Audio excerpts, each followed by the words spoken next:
राजीव रंजन, तो बड़े भाई से अब बराबरी की लड़ाई हो गई या बराबरी की साझेदारी हो गई, या ये छोटी मोटी बात है, ये बात का बतंगड़ बनाना हो जाएगा कि ओहो हम बराबर पर आ गए, एक सीट ज्यादा नहीं ली।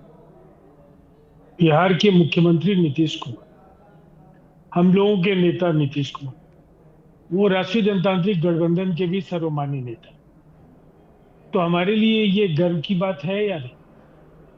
एक गठबंधन में अभिभावक की भूमिका में नीतीश कुमार जी सदैव रहे हैं और सभी दलों ने उन्हें आदर दिया है। जो फैसला है, सबको कुछ ना कुछ अपने हिस्से की सीटें देनी थी। गठबंधन धर्म का निर्वहन बेहद आवश्यक है। पांचों दल मिलकर लड़ेंगे और जोरदार स्ट्राइक रेट के साथ एक बड़ी जीत हासिल करेंगे। ये ज्यादा अच्छा है या अहंकार और जिस कदर टकराव का शिकार महागठबंधन दिख रहा है, जहां कोई दल दूसरे दल की बात सुनने के लिए तैयार नहीं, उससे इतर आपको राष्ट्रीय जनतांत्रिक गठबंधन की तस्वीर दिखती है या नहीं दिखती है?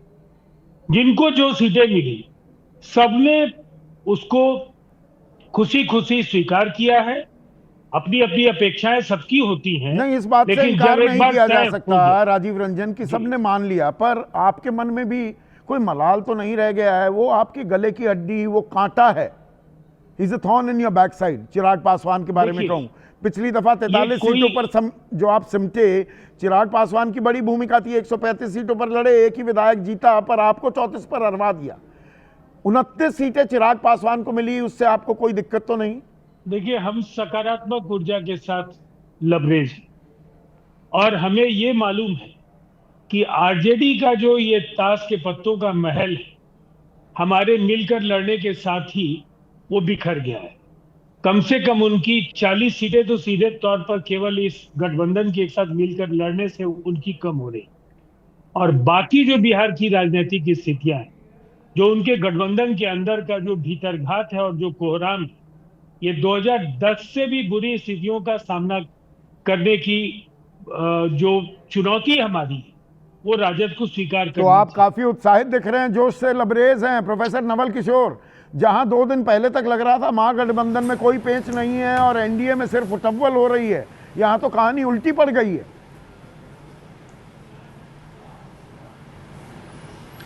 संदीप जी, जिनके नेता अचेत हैं वो इतनी बड़ी बड़ी बात कर रहे हैं, वो तो कुछ बोल भी नहीं पा रहे हैं।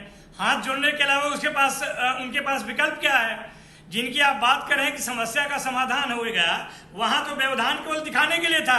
ये तो शुरू से मालूम था कि न चिराग जी का न जीतन राम मांझी जी कोई कुछ नहीं कर सकते हैं।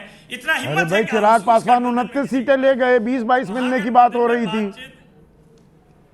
नहीं, आप ले गए कि दे दिए गए और वो क्या सहमति हुई तो अलग बात है।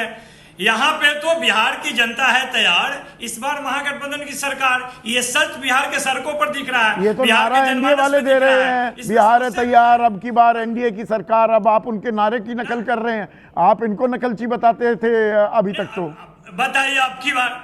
अरे संदीप जी जो 20 साल से सरकार में है, वो कह रहा अब की बार, इसका मतलब 20 साल से कौन थे वहां पे?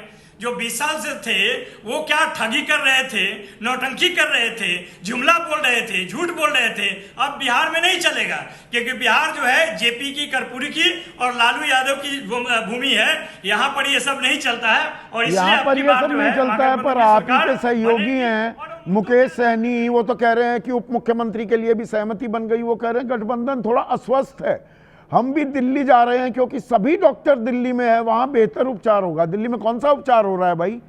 कौन सी बीमारी है महागठबंधन को? मैं नहीं कह रहा हूं, मुकेश सैनी कह रहे हैं थोड़ा सा बीमार है महागठबंधन।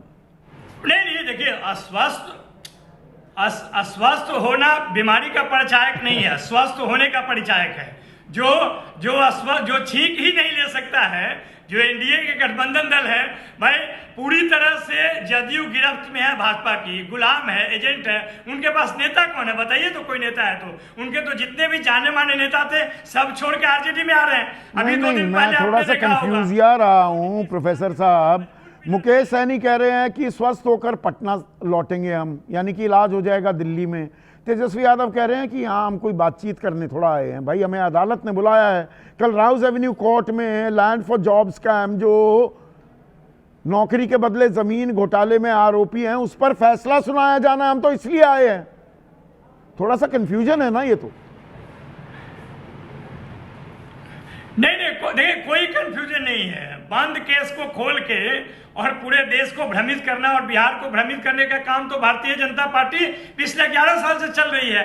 वो चाहे प्रधानमंत्री हो, चाहे अभी के गृह मंत्री हो, तो यही काम ही कर रहे हैं। उससे यह देश डरने वाला थोड़े है। वो कौन क्या कर रहा है, नहीं, क्या आप नहीं कर रहा डरे है, ना, वो अलग बात है। ठीक है, आप बहुत बहादुर हर हैं, घर पर में इस सरकार मामले में 7 साल तक की सजा हो सकती है। कल 7 साल की सजा सुना दी, या 2 साल, या 2 साल से ऊपर की कोई भी सजा सुना दी, तो फिर क्या होगा? ये बड़ा पेच है क्या, जिसकी चर्चा ही नहीं हुई सार्वजनिक मंचों पर?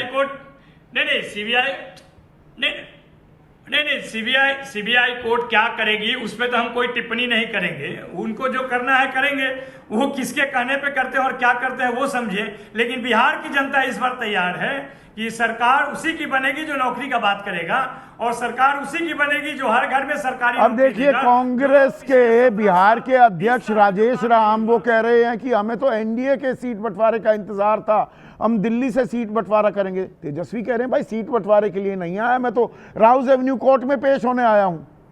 इस असमंजस को तो दूर कीजिए। नहीं कोई असमंजस नहीं है। जो जिस तरह के सवाल पूछ रहे हैं उनको वैसा जवाब मिल रहा है। अच्छा। जवाब देने वाला अपना जवाब दे रहा है, इसमें असमंजस क्या है? आप तो वहां पे तो एक ही बात बोले जाते थे, एनडीए में दूसरा बात बोलने का किसी का हिम्मत है क्या?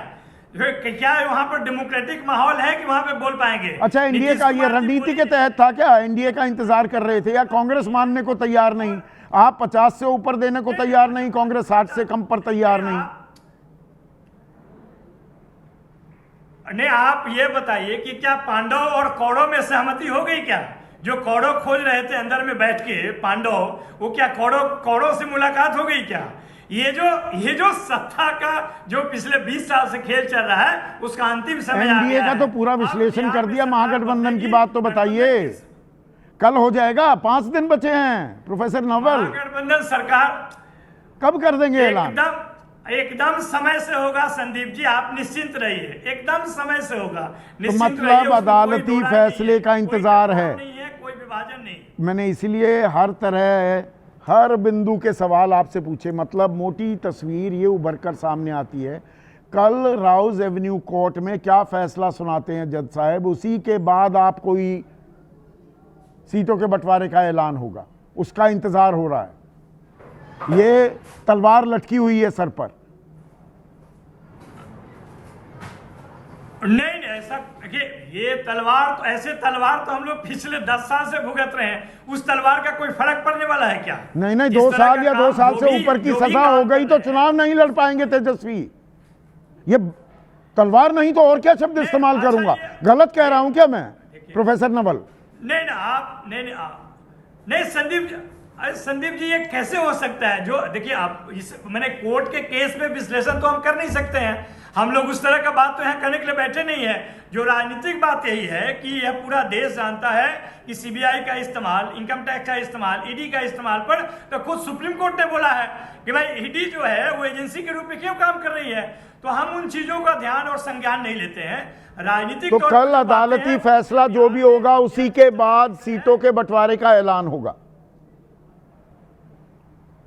ये मैं मानकर चलूं?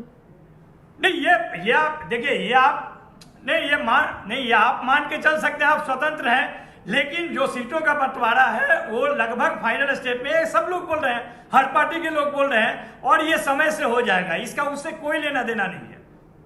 राजीव रंजन, ये फैसला जो कह रहे हैं विच हंटिंग हो रही है, सीबीआई का बेजा इस्तेमाल हो रहा है, 13 तारीख अब चुनावी नामांकन की पहले चरण के आखिरी तारीख से 5 दिन पहले या कल 4 दिन हो जाएंगे, 4 दिन पहले अदालत का फैसला, ये पूरे के पूरे समीकरण को, बिहार के चुनाव को पूरी तरह से पलट भी सकता है क्या? आप भी देख रहे होंगे इस फैसले को, ट्रैक कर रहे होंगे। ऑलरेडी सजायाफ्ता नेताओं, चार्जशीटेड नेताओं का जमावड़ा है। अब वहां कानून व्यवस्था को लेकर वहाँ भारत की महान न्यायपालिका को लेकर उनकी अलग अलग परिभाषाएं और अलग अलग अवधारणाएं, उन पर मैं बहस नहीं करना चाहूंगा। ये एक नहीं, बहस तो संवेदनशील करनी, मसला है। बहस करनी चाहिए कि देखिए, नहीं करनी ये एक चाहिए। संवेदनशील मामला मसला मामला देखिए राजीव जी, मामला 2004 से 2009 के बीच का था, लैंड फॉर जॉब स्कैम। अदालती प्रक्रिया शुरू हुई, फिर वो ठप पड़ गई, फिर 2022 से फिर शुरू की गई, फिर फैसला 25 अगस्त को सुरक्षित रख लिया गया, और ठीक चुनाव जब सर पर है, पूरी तरह से गर्म हो चुका है चुनाव, फैसला आएगा। मतलब क्रोनोलॉजी में कुछ दिमाग में सवाल उठते हैं कि नहीं? नहीं, हमारे दिमाग में कोई सवाल नहीं उठते हैं। इसलिए सवाल नहीं उठते हैं कि आपने अगर गलत किया है तो गलतियों की सजा आपको मिलनी चाहिए। क्या होगा मैं नहीं जानता हूँ, लेकिन इतनी बात तय है कि गरीब बेबस लोगों की जमीनें आप नौकरी के लिए आप ले लेते हैं। उसमें सवाल जमीन तेजस्वी अपने का है। नाम अभी लिख लालू लेते प्रसाद यादव और राबड़ी देवी को अलहदा रखते हैं, अलग रखते हैं। तेजस्वी 1989 नवंबर 1989 में पैदा हुए, तो 2004 से 2007 के बीच वो 18 साल के भी नहीं थे। देखिए, अब उस पूरे प्रकरण में आपने खुद बताया है, जो फ्रेंड्स कॉलोनी की प्रॉपर्टी को लेकर के या अन्य जो संपत्तियों को लेकर के अनेक ईडी के रेड्स हुए, सीबीआई ने बहुत सारी जानकारियां ली, कई जो भुक्तभोगी लोगों के बयान लिए गए। मुझे लगता है अब ये न्यायपालिका के समक्ष निर्णय के लिए है और कुछ घंटे बाकी है। बस कुछ तो मैं घंटे उस का पर कोई वही, प्रतिक्रिया में पर नहीं इस देना पर बड़ा असर पड़ सकता है बिहार के चुनाव पर, इस फैसले का।